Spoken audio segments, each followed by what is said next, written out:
베트남 국민들이 한국 기업 철수 반대 시위를 계속 이어가는 가운데 결국 사고가 터졌습니다. 베트남 정부는 베트남 국민들의 시위를 잠재울 생각을 하지 않고 오히려 군사력을 동원한 강경 대응을 지속해왔기 때문인데요. 결국 한국인들을 향한 혐한 감정으로 번지기 시작했습니다. 베트남 현지에 있는 한국 교민들이 베트남 현지인들로부터 폭행을 당하면서 우리 외교부가 강경 대응을 하겠다고 밝혔습니다. 베트남 현지의 우리 교민들 피해는 심각한 상황입니다. 라 사태를 방불케 할 정도로 폭행 시위가 크게 번지고 있는 것입니다. 우리 교민들 중에선 베트남 현지인들의 폭행으로 중상을 입고 병원에서 치료를 받고 있는 사람들도 있는 것으로 전해졌습니다. 현지 교민회에서는 베트남 현지에서 삶을 이어가는 것이 더 이상 불가능하다. 정부의 송환 조치가 필요하다며 긴급 SOS를 보내오기도 했습니다. 더 웃긴 건 베트남 정부의 대응입니다. 베트남 정부는 현재 군사 및 경찰 인원이 제한적이라는 이유로 정부 청사 주변만 대응을 이어가고 있습니다. 다른 지역들은 방관하고 있을 뿐이라는 겁니다. 정부 청사 주변으로는 무장을 한 군인들이 성벽을 이루고 있습니다. 이 때문에 정부 청사로 시위대가 진입하는 건 불가능합니다. 다른 지역에 분산하여 배치해야 하는데 정부 청사와 총리만 지키기 위해서 정부 청사에만 군사와 경찰 인력을 몰아버린 것입니다. 이 때문에 지역 사회 피해는 심각합니다. 다낭시는 지금부터 시위가 끝날 때까지 모든 점포의 문을 닫겠다고 발표했습니다. 문이 열린 점포마다 시위대의 표적이 되기 때문입니다.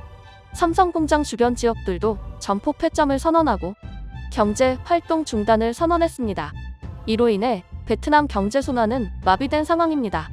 경제 전문가들에 따르면 베트남의 경제 활동이 중단되면서 베트남 현지 기업들도 도산 위기에 놓였다고 합니다.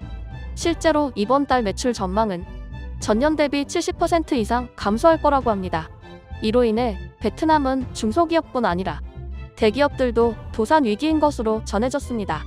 베트남 정부는 기업들에게 비상사태를 선포하고 긴축 재정에 들어가야 한다고 권고했습니다. 그러나 베트남 기업들은 직원들이 없는데 긴축 재정이 무슨 효과가 있겠냐라며 반발하고 있습니다. 우리 교민들의 피해도 막심합니다. 회사에서 해고 조치를 당하는가 하면 가게가 아수라장이 되기도 했습니다. 현지 교민들의 경제활동도 중단되었고 가게 폐점도 이제는 일상이 되고 있습니다. 베트남 국민들의 시위 정신이 날이 갈수록 강해지고 있기 때문입니다. 이런 폭행 피해는 베트남 현지에서만 문제가 되고 있는 게 아닙니다. 인천공항으로 입국한 베트남 국민이 우리 공항 직원에게 침을 뱉고 욕설을 한 사실도 최근 확인됐습니다. 우리 국민들의 피해가 계속되자 결국 외교부가 특단의 조치를 내렸습니다. 우리 외교부는 성명 발표를 통해 더 이상 베트남의 만행을 바라만 보고 있을 수는 없다고 밝혔습니다. 외교부는 당장 베트남 현지 교민들을 송환할 계획이라고 합니다. 더 이상 베트남은 쳐다도 보지 않겠다는 겁니다. 베트남에는 그 어떠한 이익도 안겨주지 않을 예정입니다. 베트남 교민들이 완전히 송환될 경우 베트남 현지에 있던 교민들의 지역은 경제활동이 완전히 중단되기 때문에 베트남 정부 입장에서도 큰 타격입니다. 가뜩이나 비상사태인 상황에 베트남 정부가 경제활동을 회복시킬 기회마저 줄어드는 것이기 때문입니다. 우리 기업들의 베트남 투자도 전면 금지시킬 방침입니다. 이미 삼성과 LG를 비롯한 대기업들뿐 아니라 중소기업들마저 베트남에서 철수하고 있는 상황입니다. 이후에도 베트남과 경제 수교는 절대 하지 말라는 겁니다. 외교부는 베트남과 예정되어 있던 회담을 전면 철회하고 경제 관련 협력도 모두 철회해야 한다고 밝혔습니다. 우리 기업들이 베트남에 투자할 바에 차라리 유럽과 미국 그리고 동남아의 다른 지역으로 뻗어나가는 것이 더 낫다는 판단에서 그렇습니다. 외교부뿐만 아니라 우리 기업들도 이 의견에 동의하고 행동으로 옮기고 있습니다. 삼성과 LG는 이미 현지 직원들을 모두 해고시키겠다고 밝혔고 베트남에 공장을 짓는 등 투자 계획들도 전면 철회하겠다고 밝힌 상황입니다. 이로 인해 베트남은 대규모 실직 사태가 눈앞에 있는 상황입니다.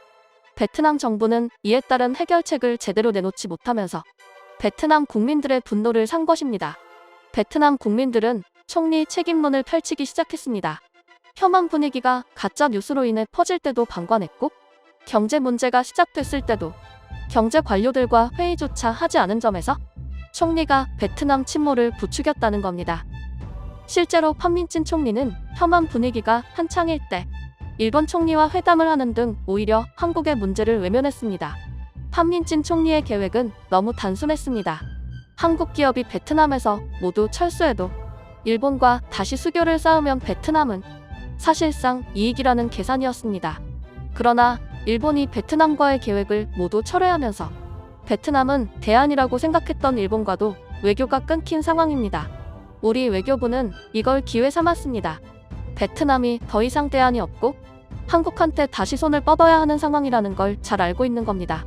이 기회를 엿보던 중 베트남 국민들이 선을 넘은 겁니다.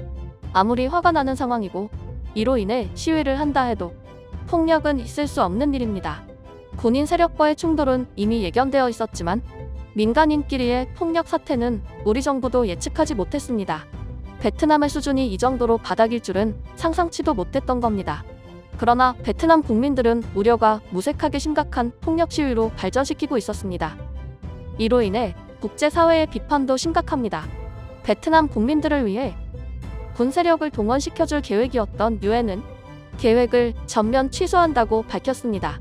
유엔군은 폭력 시위자들을 지킬 의무가 없고 베트남 국민들은 이미 넘지 말아야 할 선을 넘었다는 판단에서입니다.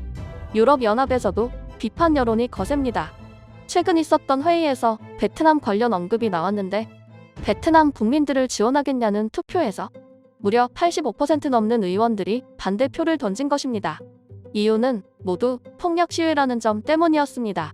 우리 외교부는 당장 동맹 국가들과 베트남 투자를 중단하겠다는 계획도 밝혔습니다.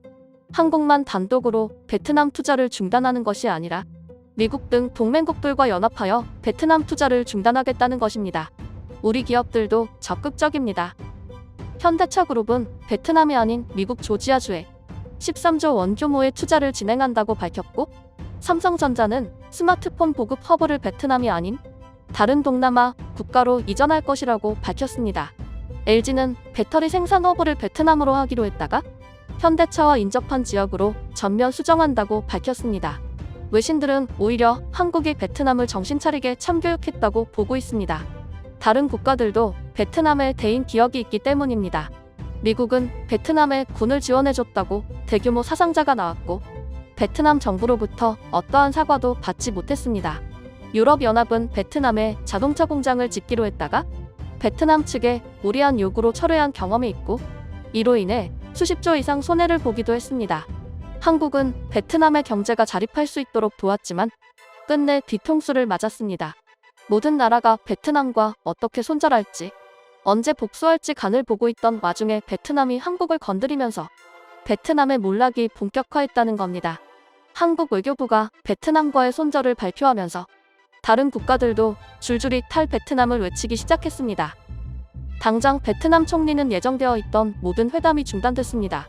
뒤늦게 한국 정부에 도움을 청했지만 우리 정부는 답변조차 하지 않고 있습니다. 반성하기엔 이미 늦었다는 겁니다. 베트남 총리는 여전히 시위 세력과 대치 중이고 베트남은 결국 손쓸 틈도 없이 다른 나라가 손절을 하기 시작하면서 회복이 불가능한 상태가 되었다는 겁니다. 베트남의 몰락, 결국 그들 스스로 만들어낸 결과가 아닐까요?